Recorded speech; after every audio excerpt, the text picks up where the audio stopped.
Here's the plan. This is the thermistor circuit. And in order for you to see everything and do on the video, I have an extra piece of wire here so that my thermistor is on the end of this pair rather than on the end of the shorter green pair. You can use the green pair as long as you can reach it into whatever you're trying to measure the temperature of. I also used electrical tape to cover the connection between the wire and the leads of the thermistor. I'm going to put that in the cup that I'm going to use to make my temperature measurements. And I also have a separate meter, like I said, that I'm going to use to measure the temperature. Here is the temperature probe. I'll put it in here as well, along with the thermistor. So I can look at both of them at the same time, and I'm going to allow you to see both as I do it too. My goal, I'm going to start off with hot water because it's easier to cool it down than it is to heat it up. It's going to be constantly cooling down, so I'm going to start with hot water. Room temperature, you could just say 71 degrees. 4.51 volts. That's one of your data points right now. But I'll do this with water. So it's going to be, it's not quite boiling, but it's pretty darn hot water in here. And I'm actually going to put a lid on it to really try to contain that heat in there as much as possible. And I'm at about 152 degrees, let's say, is 6 point. Everything has to equilibrate, which takes time, and they have different equilibration constants here. So one of them's cooling down while the other one's getting higher, which implies getting hotter as the voltage across the resistor here. But I'm seeing it about 150 degrees, let's say about 7.4 volts. All right, and you can see it's cooling down even with a lid on it, because that's what things do that are very hot. That's a law of thermodynamics.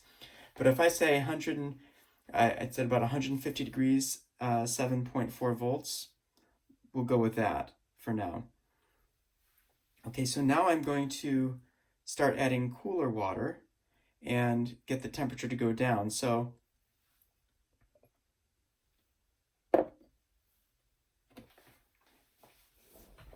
right there.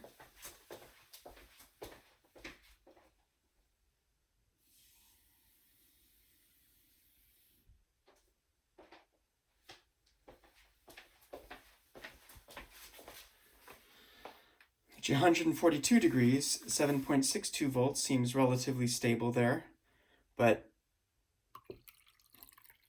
okay, that's cooler. Notice it dropped quickly because I added a bunch of cool water. Maybe you want to add a little less. 125 degrees, cover it up.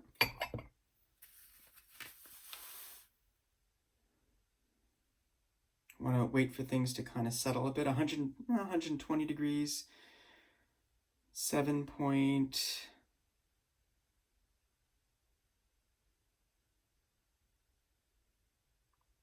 About 7 volts. Cool it down a little bit more.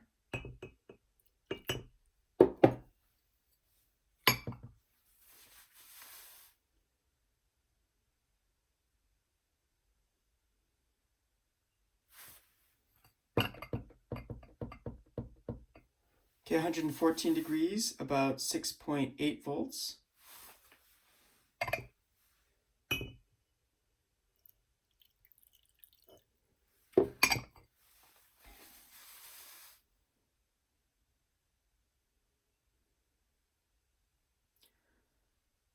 $108 degrees, about 6.5 volts.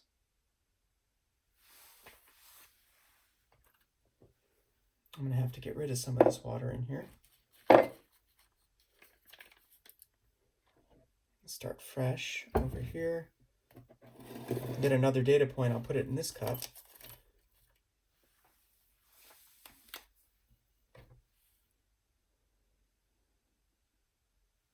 It's going to go back up.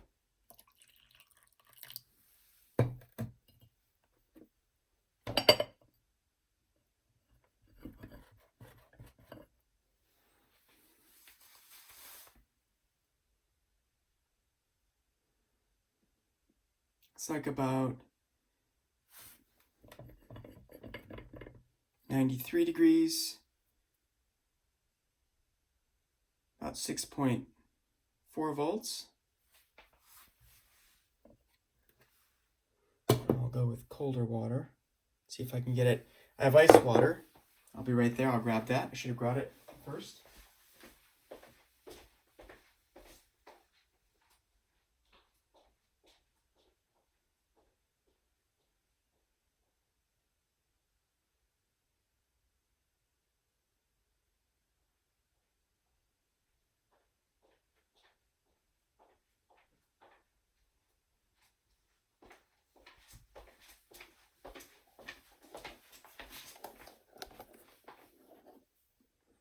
Interesting, 96 degrees, about 6.55 volts. So I'm going to throw some ice in there now. It's going to get colder. I have to let it equilibrate a little bit once the ice is in there. Equilibrate means that it's all at the same temperature. You don't want pockets of hot, pockets of cold. It's funny, ice is supposed to make it get colder, not hotter. But it'll go down.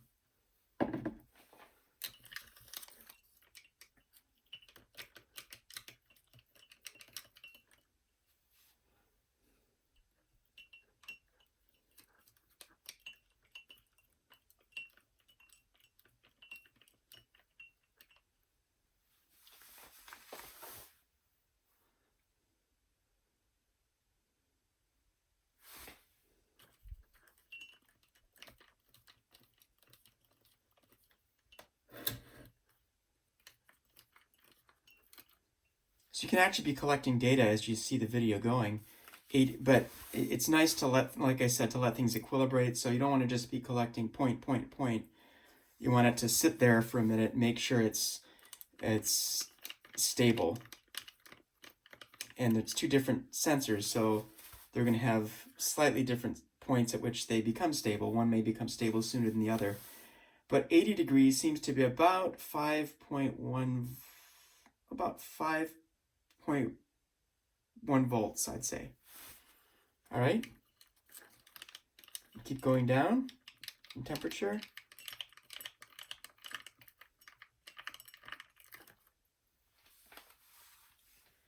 Let's see. Maybe I'll go add another chunk here. Actually, I'll go on the cold side. You can do this on your own and get a lot more data points than I'm going to be able to get right now. But I'm going to stick it into the ice water right now and go down on the colder side and see what I get.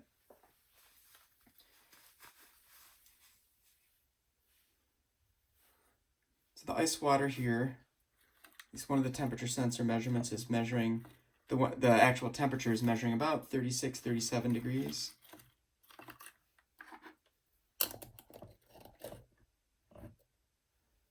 Put a lid on. This is ice water, by the way. See how low my voltage gets. 37 degrees.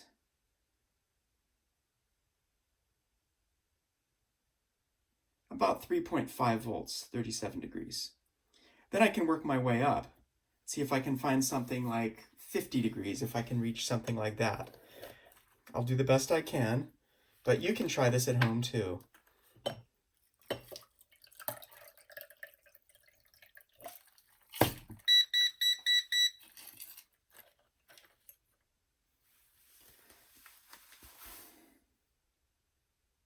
Okay, 65 degrees, but that's what this one's saying. Let's see what my voltmeter says.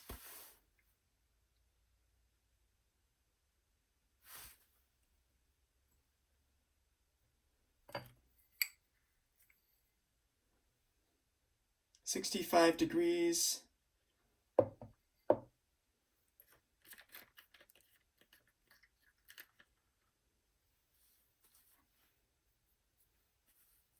Looks like it's around.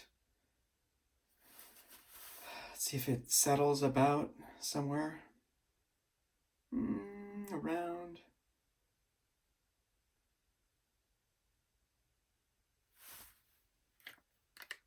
.1 volts approximately, 65 degrees. So use this process, come up with your data points, and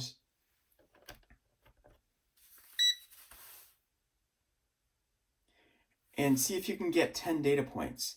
And then once you've done it for one thermistor, repeat it for the other one. So take this out and replace this thermistor with the other one that's in your kit, and try to do the same thing with similar range of temperatures. You're not going to hit it exactly. Do the best you can.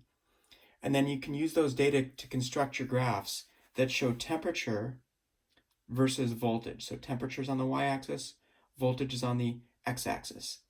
And one thing to keep in mind that's kind of interesting here is that notice that if you remember the resistance of these, I believe it went down when temperature went up.